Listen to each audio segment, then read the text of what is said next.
AEW WrestleDream 2023 is in the books, and now that the show is out, let's get negative.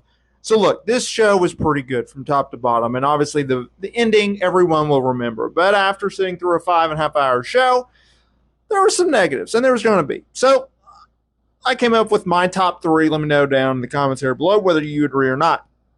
At number one, or three in this instance, so we're going to go from least to worst.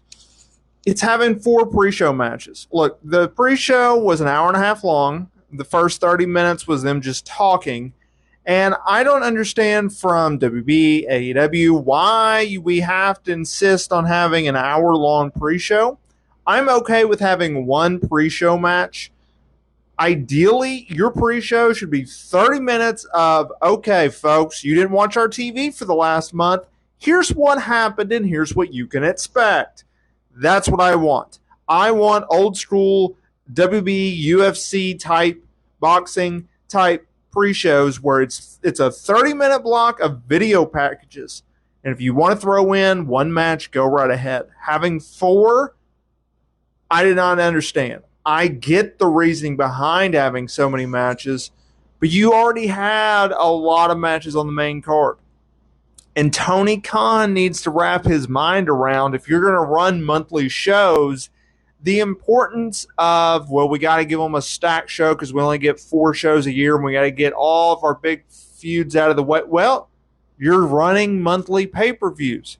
WB has learned this model. They went through this years ago where they would draw out these shows that would never end, and now we keep them short.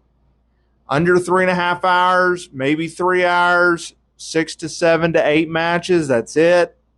Just do that. Another issue I had was MJF. He retained the ROH Tag Team Championships on behalf of him and an injured Adam Cole. And I understand that Cole got injured just a week and a half before this show, but still going forward with MJF defending the ROH Tag Team titles against the Righteous, Vincent and Dutch, which you knew going into the show they're probably not going to win the titles. And they're really not even close to MJF level. I think they missed an opportunity of, first of all, you should have the world champion defend the championship on premium live events or pay-per-views in this instance. Even if you didn't want the title to be on the line, MJF could have done something else other than work a handicap match in a nothing, no heat type of match. The greatness of MJF was what was able to bring out the emotion among the fans. I don't also understand why you're keeping the titles on MJF. Adam Cole broke his ankle that had to be surgically repaired. He's going to be out for a minute. And I understand that, Cousin Tony likes to have interim titles and never vacate the titles. But in this instance, dude, it's the ROH Tag Team Championships. Maybe let's just put it on somebody else. And I thought the biggest flop of this show was this. Julia Hart should have won the title. She should have won the TBS Championship from Chris Statlander. Julia Hart was built up as a dominant force leading into this show. You had Chris Statlander, who was not necessarily portrayed as the greatest or the most sympathetic babyface in the world.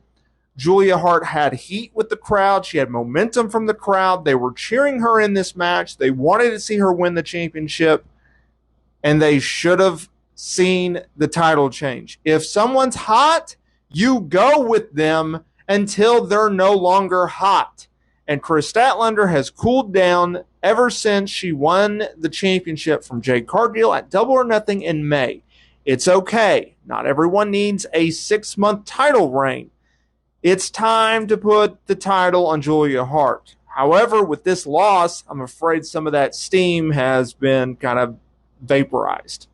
Let me know down in the comments area below whether or not you agree.